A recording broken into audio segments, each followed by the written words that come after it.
Hello दोस्तों, नमस्कार। स्वागत है आपका अपने चैनल आर के मैथ्स में। तो आज हम बात करने जा रहे हैं क्लास 10th का चैप्टर नंबर 4 जो कि है क्वाड्रेटिक इक्वेशंस। ठीक है, तो ये सिर्फ एक इंट्रोडक्शन वीडियो है, लेकिन आपको इसको ध्यान से समझना है, क्योंकि अगर आपको ये समझ आ गई तो मान लो 50% चैप्टर आपका कंप्लीट हो जाएगा। ठीक है, तो चलिए शुरू करते हैं। सबसे पहले देखते हैं कि ये क्वाड्रेटिक इक्वेशन क्या होती है। ठीक है, तो मैंने जैसे कि डिफाइन लिखी हुई है, a polynomial equation in one variable having degree 2 is called quadratic equation. इसमें आपको दो बातें ध्यान रखनी है, एक वन वेरिएबल और दूसरा क्या, एक आपको ये ध्यान रखना है कि क्या होना चाहिए, वन वेरिएबल और दूसरा क्या, डिग्री कितनी होनी चाहिए उसकी, 2 होनी चाहिए। ठीक है, तो मैंने बोला कि कोई भी पॉलिनोमियल इक्वेशन जिसमें क्या हो, सिर्फ एक वेरिएबल हो। अब ये वेरिएबल क्या होता है कि ये तो मैंने इससे पीछे वाली वीडियो में भी एक में डिस्कस किया था। ठीक है, पूरा कंप्लीट देखना है तो उसको भी देख सकते हो, लेकिन इसमें बताता हूँ थोड़ा बहुत कि वेरिएबल क्या होता है कि जैसे मान लो एक्स आ गया, वाई आ गया, जेड आ गया। ठीक है, मैथ में इनको हम क्या बोलते हैं, वेरिएबल मानते हैं। ठीक है, और डिग्री क्या होती है, जैसे हाईएस्ट पावर। ठीक है, हाईएस्ट पावर मतलब सबसे बड़ी वाली पावर है। किसी भी इक्वेशन में जो सबसे बड़ी पावर होती है उसको हम डिग्री बोलते हैं। ठीक है, तो अब क्वाड्रेटिक इक्वेशंस क्या हुई कि जिनमें वेरिएबल भी एक ही हो, मतलब सिर्फ एक ही हो, एक्स हो या वाई हो या जेड हो, और साथ में उसमें जो सबसे बड़ी पावर हो वो कितनी हो, 2 हो। ठीक है, तो तब हम उसको क्या बोलेंगे, क्वाड्रेटिक इक्वेशन बोलेंगे। मान लो जैसे एग्जाम्पल लेते हैं, जैसे ये है x² + 4x + 2 = 0। अब देखते हैं कि ये एक क्वाड्रेटिक इक्वेशन है कि नहीं है। ठीक है, तो सबसे पहले यहाँ पे देखो कि इसकी जो सबसे बड़ी पावर है वो कितनी है। देखो इसकी पावर कितनी है, 1। यहाँ पे तो x है ही नहीं। ठीक है, वेरिएबल की देखनी होती है। ठीक है, अब यहाँ पे देखो जो वेरिएबल है x, उसकी कितनी है, 2 है। तो इसका मतलब जहाँ पे सबसे जो बड़ी पावर है वो कितनी है, 2 है। तो इसका मतलब इसकी डिग्री भी कितनी हुई, 2 ही। अब उसके बाद ये देखो कि इसमें वेरिएबल कितने हैं। ठीक है, अब कुछ बच्चे ये कंफ्यूज हो जाते हैं कि सर इधर भी एक वेरिएबल है, इधर भी तो 2 वेरिएबल हो गए। नहीं, ये सिर्फ एक ही वेरिएबल है। क्यों, क्योंकि सिर्फ एक्स ही है ना। ठीक है, यहाँ पे भी एक्स है, यहाँ पे भी एक्स है, तो यही मैंने बोला कि वेरिएबल एक ही होना चाहिए, चाहे एक्स हो, चाहे वाई हो, चाहे जेड हो। ठीक है, तो इसमें सिर्फ एक ही वेरिएबल है। ठीक है, वेरिएबल कितना है, एक है, तो इसीलिए ये क्या है, एक क्वाड्रेटिक इक्वेशन है। ठीक है, अब जैसे कुछ और एग्जांपल ली हुई है मैंने यहाँ पे, x² + 1 = 8। यहाँ पे भी देखो कि कितने वेरिएबल हैं, सिर्फ x है ना, तो इसलिए ये भी क्या है, एक 1 वेरिएबल वाली इक्वेशन है। और साथ में डिग्री कितनी है, 2 है, मतलब सबसे बड़ी वाली पावर कितनी है, 2 है, तो इसलिए ये भी क्या है, एक क्वाड्रेटिक इक्वेशन है। ठीक है, वैसे यहाँ पे देखो 3y² + 2, यहाँ पे भी सिर्फ एक ही वेरिएबल है। कौन सा वेरिएबल है, y, और साथ में डिग्री कितनी है उसकी, 2 है। सॉरी, पावर कितनी है उसकी, 2 है ना, सबसे बड़ी वाली पावर, तो इसलिए डिग्री भी कितनी हुई इसकी, 2 है। तो इसलिए ये भी एक क्या है, क्वाड्रेटिक इक्वेशन है। ठीक है, अब जैसे एक और एग्जाम्पल लेते हैं। मान लो जैसे ये एक इक्वेशन है, x² + 7y + 8 = 0। ठीक है, और एक और तो लेते हैं इक्वेशन, जैसे मान लो कि x² + x³ + 4 = 0। अब ये देखते हैं कि ये क्वाड्रेटिक इक्वेशंस हैं कि नहीं है। देखो सबसे पहले मैंने आपको क्या बोला कि पहले तो ये देखो कि इसमें वेरिएबल कितने हैं। देखो x है और साथ में y भी है, तो इसका मतलब इसमें 2 वेरिएबल आ गए। अब डिग्री तो हमें चेक करने की ज़रूरत ही नहीं है, क्योंकि जब भी मैंने बोला कि हमारे पास होना क्या चाहिए, एक वेरिएबल और उसमें डिग्री कितनी होनी चाहिए, 2 होनी चाहिए, लेकिन यहाँ पे वेरिएबल ही 2 आ गए, तो इसलिए ये क्या है, क्वाड्रेटिक इक्वेशन नहीं है। अब दूसरी वाली इक्वेशन में देखो, सबसे पहले वेरिएबल कितने हैं, एक वेरिएबल है। ठीक है, तो फर्स्ट कंडीशन तो कंप्लीट होगी। ठीक है, उसके बाद नेक्स्ट देखो, नेक्स्ट क्या देखते हैं कि इसकी जो डिग्री है वो कितनी है, मतलब सबसे बड़ी वाली पावर कितनी है। देखो इसकी कितनी है, 2 है, इस वेरिएबल की कितनी है, 3 है, तो यहाँ पे जो डिग्री आ गई वो कितनी आ गई, 3 आ गई। तो हमें कितनी चाहिए होती है डिग्री, हमें तो डिग्री कितनी चाहिए होती है, 2 चाहिए होती है, लेकिन यहाँ पे 3 आ गई, तो इसका मतलब ये भी एक क्वाड्रेटिक इक्वेशन नहीं है। अब नेक्स्ट बात करते हैं general form of quadratic equations की जनरल फॉर्म क्या होती है, ठीक है। तो जैसे मैंने लिखा हुआ है जनरल फॉर्म क्या होती है क्वाड्रेटिक इक्वेशन की, a x square plus b x plus c is equal to zero. जबकि जो ए बी और सी होते हैं ये सिंपल से एक रियल नंबर होते हैं। ए को बोलते हैं क्वाड्रेटिक कोफिशेंट, बी को बोलते हैं लीनियर कोफिशेंट और सी क्या होता है, कांस्टेंट होता है। और हमेशा ए ज़ीरो के बराबर कभी भी नहीं होनी चाहिए, क्योंकि ए ज़ीरो हो जाएगा मान लो तो फिर एक्स स्क्र ही नहीं बचेगा, ठीक है। तो इसलिए ये क्या होगा, ए कभी भी ज़ीरो के बराबर, मतलब कोफिशिएंट ऑफ एक्स स्क्र कभी भी ज़ीरो के बराबर नहीं होगा। इसका ज़ीरो हो सकता है, कांस्टेंट भी ज़ीरो हो सकता है, लेकिन इसका जो कोफिशिएंट है ये कभी भी ज़ीरो नहीं होना चाहिए, ठीक है। थोड़ा सा पहले बता देता हूँ कि जनरल फॉर्म का मतलब क्या होता है। जनरल फॉर्म का मतलब होता है कि मान लो हमारे पास कोई भी क्वाड्रेटिक इक्वेशन है, चाहे ये वाली ले लो, ठीक है। कौन सी वाली, X square plus one is equal to 8 है, ठीक है।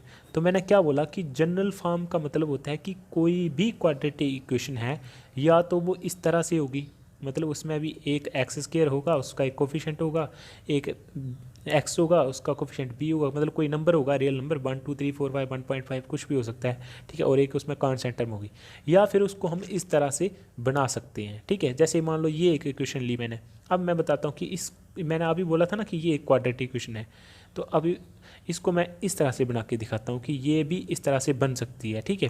कैसे, देखो एक्स स्क्र को एक्स स्क्र रहने दो, ठीक है, प्लस वन। अब इस 8 को इस साइड लाइन किसका हो जाएगा, माइनस का, इज इक्वल टू जीरो, ठीक है। एक्स स्क्र, अब 1 में से 8 निकाल देंगे, सॉरी 8 में से 1 निकाल देंगे, कितना बचेगा, 7 बचेगा, लेकिन किसका बचेगा, माइनस का, क्योंकि 8 माइनस का बड़ा है ना।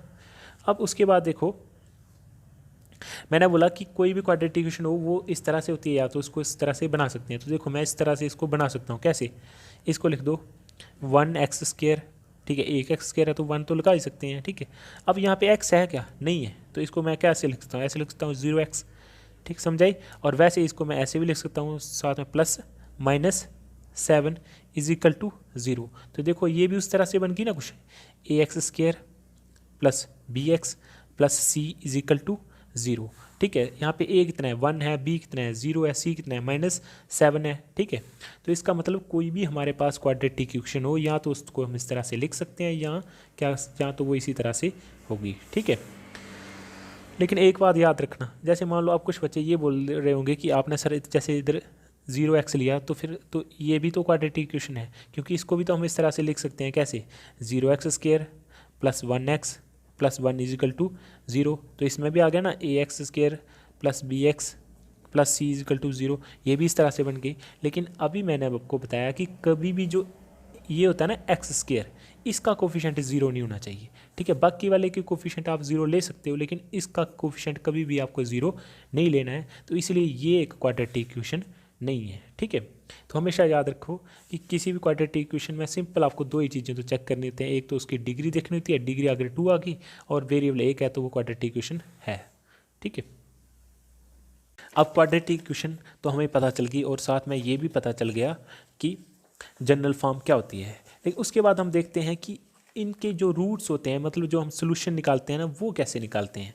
तो इसमें दो मेथड्स होते हैं, एक होता है फैक्टराइजेशन और एक होता है क्वाड्रेटिक फार्मूला। फैक्टराइजेशन आपने क्लास 8 में पढ़ा है, 9th में पढ़ा है, तो इसको ज़्यादा एक्सप्लेन नहीं करूँगा मैं, ठीक है। थोड़ा सा बता देता हूँ कैसे करते हैं हम, कि फैक्टराइजेशन में हम क्या करते हैं कि हमें कोई एक क्वाड्रेटिक इक्वेशन दी होगी, जैसे मान लो ये दी हुई है X square plus 2x plus 1 is equal to 0। तो आपको क्या करना होता है, जो फर्स्ट टर्म का कोफिशिएंट होता है, मतलब फर्स्ट टर्म के साथ जो नंबर लगा होता है ना, ठीक है, जैसे एक्स स्क्र के साथ क्या लगा हुआ है, 1 लगा हुआ है, तो फर्स्ट टर्म और जो लास्ट टर्म होती है, मतलब थर्ड टर्म यहाँ पे क्या है, 1 है ना, इनकी क्या करनी होती है, आपने मल्टीप्लाई करनी होती है, ठीक है। जैसे 1 × 1 क्या हो जाएगा, 1 हो जाएगा। फिर उसके बाद क्या करना होता है, जो मिडिल टर्म का कोफिशिएंट होता है, मतलब जो मिडिल टर्म होती है ना, जैसे यहाँ पे क्या है 2x है, तो आपको क्या करना है, मिडिल टर्म का कोफिशिएंट क्या है, कोफिशिएंट होता है जो मतलब जो भी उसके साथ लगा होता है, ठीक है। तो जैसे मिडिल टर्म का कोफिशिएंट क्या है, 2 है, तो इसलिए आपको क्या करना है, 2 लेना होता है, और सॉरी ये 1 होगा, ठीक है। अब आपको क्या करना होता है, मिडिल टर्म का कोफिशिएंट लेना और उसको क्या करना है, अपना ब्रेक करना, तोड़ के लिखना। जैसे 2 को कैसे लिख सकते हैं, ऐसे लिख सकते हैं 4 - 2 भी लिख सकते हैं, ऐसे भी लिख सकते हैं कुछ, कैसे लिख सकते हैं, जैसे 2 को ऐसे भी लिख सकते हैं, 3 - 1 भी लिख सकते हैं, या फिर 2 को कैसे लिख सकते हैं, 1 + 1 भी लिख सकते हैं। तो आपको क्या करना होता है, इस 2 को इस तरह से ब्रेक करना, तोड़ के लिखना कि उन दो नंबर की मल्टीप्लाई करें तो 1 आ जाए, ठीक है। तो मैं 2 को कैसे लिख सकता हूँ, देखो ऐसे लिख सकता हूँ 1 + 1, क्योंकि 1+1 कितना हो जाएगा 2, और 1 जा कितना हो जाएगा 1, ठीक है। तो इसलिए आपको इस तरह से तोड़ना होता है और फिर बाद में उसको वैसे का वैसे लिख देना, ठीक है। तो वैसे लिख दिया x²। अब 2 को कैसे तोड़ा था, 1 तोड़ा था ना, तो कैसे आएगा 1x + 1x + 1 = 0, ठीक है। अब क्या आएगा, दोनों में कॉमन क्या है, इसमें भी x है इसमें भी x कॉमन है, तो x ले लेंगे बाहर, क्या बचेगा x + 1 प्लस इन दोनों में कुछ नहीं कॉमन है, सिर्फ 1 है, ठीक है। तो क्या आएगा x + 1 आ जाएगा, सिंपल सी बात, = 0 के बराबर। अब इन दोनों में कॉमन क्या है, x + 1 है, तो यहाँ से x + 1 ले लिया बाहर, बचेगा क्या अंदर x, और इधर क्या बचेगा आगे 1 बचेगा। तो यहाँ पे x की क्या वैल्यू आ गई, 2 आ गई, एक आ गई -1 और दूसरी पे आ गई -1, ठीक है। तो इसको ज़्यादा एक्सप्लेन नहीं करूँगा। अब जो दूसरा मेथड है वो क्या है आपका क्वाड्रेटिक फॉर्मूला, ठीक है। ये आपका बड़ा यूज़ होने वाला है इसमें। अब देखो, क्वाड्रेटिक फार्मूला को आप श्रीधर आचार्य फार्मूला भी बोलते हैं। अब इसमें क्या होता है कि जो भी हमारी क्वाड्रेटिक इक्वेशन दी होती है वो कुछ इस तरह से होती है ना, ax² + bx + c = 0 होती है, ठीक है। तो मैंने बोला कि जो हम x की वैल्यू निकालेंगे उसके लिए क्या होता है, एक फार्मूला होता है डायरेक्ट, क्या होता है -b ± √b² - 4ac / 2a, ठीक है। अब देखो इसमें बारी बारी से एक्सप्लेन करता हूँ। बी ए होते क्या हैं, ए क्या होता है, ए होता है जो x² के साथ लगा होता है, बी होता है जो x के साथ लगा होता है, ठीक है। जैसे यहाँ पे देखो x² के साथ क्या लगा था, यहाँ पे देखो ऊपर x² के साथ क्या लगा था 1 लगा था, तो इसलिए a कितना होगा 1 होगा, ठीक है। अब b क्या होता है जो x के साथ लगा होता है, ठीक है। तो x के साथ क्या लगा था 2, तो यहाँ पे b कितना है 2 है। और c होता है जो अलग सी टर्म होती है कांस्टेंट टर्म, यहाँ पे क्या है जैसे 1 है, ठीक है। तो फार्मूला क्या होता है, x होता है -b ± √b² - 4ac / 2a, ठीक है। अब ये जो टर्म है ना b² - 4ac, इसको d भी बोलते हैं, मतलब डिस्क्रिमिनेंट भी बोलते हैं, ठीक है। तो इसलिए इसको हम ऐसे भी लिख सकते हैं, x किसके बराबर होगा -b ± मैंने बोला ना b² - 4ac को हम d भी बोलते हैं, तो इसकी जगह क्या आ जाएगा d/2a, ठीक है। और इस डिस्क्रिमिनेंट की बड़ी ज़्यादा इंपॉर्टेंस है, आगे वाले क्वेश्चन में बताऊंगा मैं। तो d की वैल्यू होती क्या है b² - 4ac। तो आपके इसी चैप्टर में एक और टॉपिक आएगा, वो आएगा नेचर ऑफ रूट्स की, रूट्स कैसे होंगे, रूट्स मतलब सोल्यूशन जो x की वैल्यू आएंगी वो कैसी होंगी। देखो अभी हमने इससे पीछे पढ़ा था कि डिस्क्रिमिनेंट क्या होता है, कैसे निकालते हैं उसकी वैल्यू, b² - 4ac होता है ना। d की वैल्यू क्या होती है b² - 4ac होती है ना। और मैंने बताया था b क्या होता है, x का कोफिशेंट, a होता है x² का कोफिशेंट जो मतलब उसके साथ लगा होता है, ठीक है। जैसे 2x, तो x का कोफिशेंट क्या है 2 है लगाना, इसके साथ 2 इसका क्या है कोफिशेंट है। और c क्या होता है जो अलग सी टर्म होती है, एक लास्ट में कांस्टेंट टर्म होती है, ठीक है। अब नेचर ऑफ रूट्स में क्या आएगा कि आपको क्या करना होता है, d की वैल्यू फाइंड करनी होती है। कैसे निकालेंगे, b² - 4ac का फार्मूला लगा के क्या करेंगे आप, d की वैल्यू फाइंड करोगे। तो अगर d की वैल्यू 0 से बड़ी आ जाए, जैसे मान लो 2 आ गई, 4 आ गई, 3 आ गई, ठीक है, तो जो आपके रूट्स होंगे वो होंगे रियल होंगे और साथ में डिस्टिंक्ट होंगे। मतलब क्या होगा कि जो x की वैल्यू आएंगी ना वो क्या होंगी, एक तो रियल होंगी, मतलब रियल नंबर होगी, कहने का मतलब कुछ भी हो सकता है, 1 हो सकता है, 2 हो सकता है, 0.1 हो सकती है, ऐसे कुछ भी हो सकती है, मतलब इमेजिनरी नहीं होंगी, ठीक है। इमेजिनरी होता है जब रूट में माइनस आ जाए, ठीक है, वैसी वाली वैल्यू नहीं आएंगी, सिंपल सी बात है, रियल आएंगी और साथ में क्या आएंगी, अलग अलग आएंगी। मतलब एक अगर 1 आएगी तो दूसरी 2 आएगी, एक अगर 3 आएगी तो दूसरी 5 7 कुछ भी आ सकती है। मतलब ऐसे नहीं होगा कि दोनों वैल्यू x की आ गई, 3 3 आ गई या 4 4 आ गई, ऐसी नहीं आएंगी, अलग अलग आएंगी और साथ में रियल आएंगी, ठीक है। उसके बाद अगर d 0 के बराबर है, ठीक है, तो क्या होगा, 2 रियल रूट्स आएंगे और साथ में बराबर आएंगे, मतलब रियल तो आएंगे तो कुछ ऐसी रियल वैल्यू रूट में माइनस नहीं आएगा, लेकिन साथ में क्या आएंगे, दोनों बराबर आएंगे, ठीक है। ऐसे आएगा कुछ 1 1 आ गया, 2 2 आ गया, 3 3 आ गया, ऐसी वैल्यूज़ आएंगी, ठीक है। और अगर d 0 से छोटा है तो कोई भी रियल रूट नहीं आएगा, तब हम वैल्यू x की निकालते नहीं है, मतलब ऐसे आएगा x, ऐसे आ जाएगा कुछ x की वैल्यू -1 आ गई, ठीक है, ऐसे आ जाएगा, तो तब हम रूट्स क्या उसके निकालेंगे नहीं।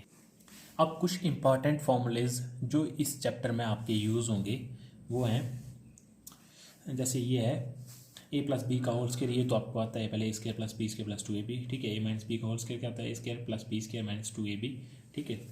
ये बुक से हालांकि ऐसे लिखे होते हैं कुछ a² + 2ab + b², लेकिन हम सिमेट्री के लिए मतलब अपने आसानी के लिए इसको ऐसे भी लिख सकते हैं, कोई फ़र्क नहीं पड़ेगा, ठीक है।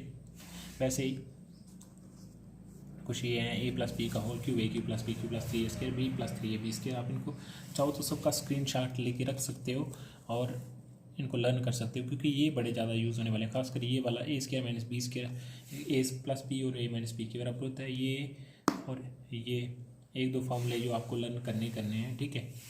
उसके बाद हैं कुछ इंपॉर्टेंट पॉइंट्स, ठीक है, ये भी आपको याद रखने हैं। अब ये इंपॉर्टेंट पॉइंट्स क्या क्वेश्चन निकालने में आपके काम आएंगे। देखो, जब भी आप एजेस वाले क्वेश्चन निकालोगे, ठीक है, क्योंकि एजेस वाले क्वेश्चन आएंगे, इसमें भी आएंगे और इससे पीछे वाले चैप्टर में भी थे, लीनियर इक्वेशन में भी थे। तो आपको ये चीज़ ध्यान रखनी है कि जब भी एजेस वाले क्वेश्चन आए तो आपको क्या करना होता है, किसी भी बंदे की हो वो प्रेजेंट एज लेट करनी होती है, ठीक है। प्रेजेंट एज मतलब अब की, जो किसी की इंसान की एज है या किसी भी चीज़ की जो अब की एज है, मतलब इस करंटली, ठीक है, वो लेट करनी है।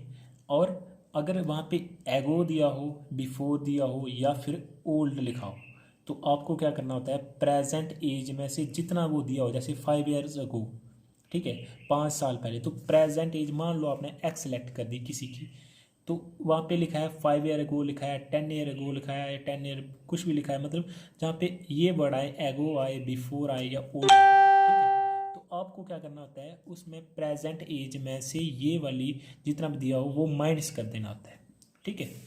जैसे मान लो 5 साल पहले, तो क्या करोगे आप, प्रेजेंट एज में से 5 क्या कर दोगे, माइनस कर दोगे। क्यों? क्योंकि जैसे मान लो अभी की किसी की एज है 40, तो 5 साल पहले कितनी एज थी उसकी, 40 में से 5 निकाल देंगे, मतलब 35 एज थी, ठीक है। तो इसलिए प्रेजेंट एज में से क्या करना होता है आपको, वो माइनस करना होता है, ठीक है।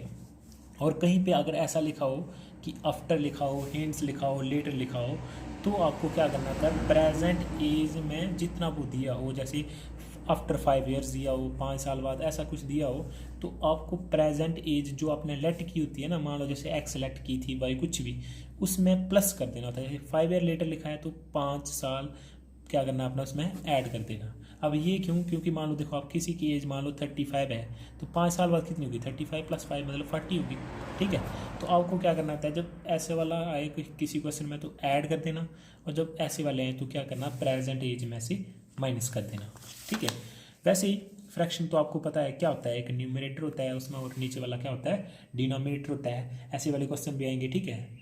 उसके बाद है स्पीड, ये भी आपको पता ही होगी, स्पीड किसके बराबर होती है, डिस्टेंस अपॉन टाइम, ठीक है। और यहीं से अगर मान लो आप टाइम निकालना चाहो तो वो किसके बराबर होगा, टाइम होगा डिस्टेंस अपॉन स्पीड, क्योंकि टाइम इधर आ जाएगा और स्पीड कहाँ पे चली जाएगी, इधर चली जाएगी नीचे, ठीक है। और अगर डिस्टेंस निकालना चाहो तो वो किसके बराबर होगा, स्पीड, और ये टाइम इधर आ जाएगा तो क्या होगा, स्पीड इंटू टाइम, क्योंकि जिसकी वैल्यू निकालनी होती है ना, उसको हम एक साइड रखते हैं, बाकी वाले सारे दूसरी साइड लेते हैं, ठीक है। जो नीचे होता है ना, मतलब डिवाइड हो रहा है, वो दूसरी साइड जाकर मल्टीप्लाई हो जाता है, ठीक है।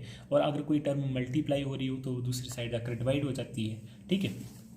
अब इसमें एक और क्वेश्चन आएंगे कुछ, एक स्ट्रीम वाले क्वेश्चन हैं, ठीक है। इसमें क्या है, स्ट्रीम वाले क्वेश्चनों में आपको क्या करना होता है कि मान लो जैसे आपको क्या होता है, ऐसे वाले क्वेश्चन आएंगे कि आपको बोट और स्ट्रीम की स्पीड निकालनी होगी, बोट की भी और स्ट्रीम की भी, ठीक है।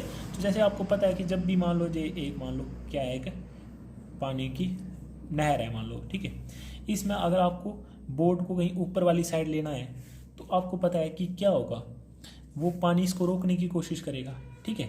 और यही मान लो कि एक और, या इसी को मान लो ये एक स्ट्रीम है, और अगर बोट अगर नीचे वाली साइड आ रही है तो क्या होगा कि इसकी स्पीड डबल हो जाएगी, ठीक है, क्योंकि पानी भी नीचे आ रहा है और पानी भी नीचे आ रहा है और साथ में बोट भी नीचे आ रही है। तो क्या करना होता है, जब भी आपको अप स्ट्रीम जाना हो, ठीक है, स्ट्रीम के ऊपर वाली साइड जाना हो, तो क्या करना होता है, जो बोट की स्पीड होती है ना, बोट की, उसकी स्पीड में से आपको जो स्ट्रीम की स्पीड होती है वो माइनस करनी होती है, ठीक है। क्या करना होता है कि बोट की, मान लो आपने दो चीज़ों की स्पीड ले ली, ये ले लिया आपने क्या की, बोट की स्पीड ले ली, कि स्पीड अब हमें नहीं है ना पता, तो हम ऐसे मान लेते हैं कि बोट एक्स स्पीड से चल रही है, और जो पानी मतलब ऊपर से आ रहा है, स्टीम आ रही है, उसकी स्पीड है वाई है। तो जब बोट ऊपर की तरफ जाएगी ना, तो आपको क्या करना होता है, जो बोट की स्पीड है उसमें से जो स्ट्रीम की स्पीड होगी ना, उसको क्या करना है आपने, माइनस करना है, ठीक है। और जब क्या होगा, बोट नीचे आ रही है, ठीक है, अब स्ट्रीम भी तो नीचे आ रही है, तो आपको क्या करना होता है, क्योंकि अब देखो स्पीड बढ़ जाएगी ना, क्योंकि ये भी नीचे आ रही है और ये भी नीचे आ रही है, तो आपको क्या करना होता है, स्टीम की स्पीड और जो बोट की स्पीड है उन दोनों को क्या कर देना आपने, प्लस कर देना होता है।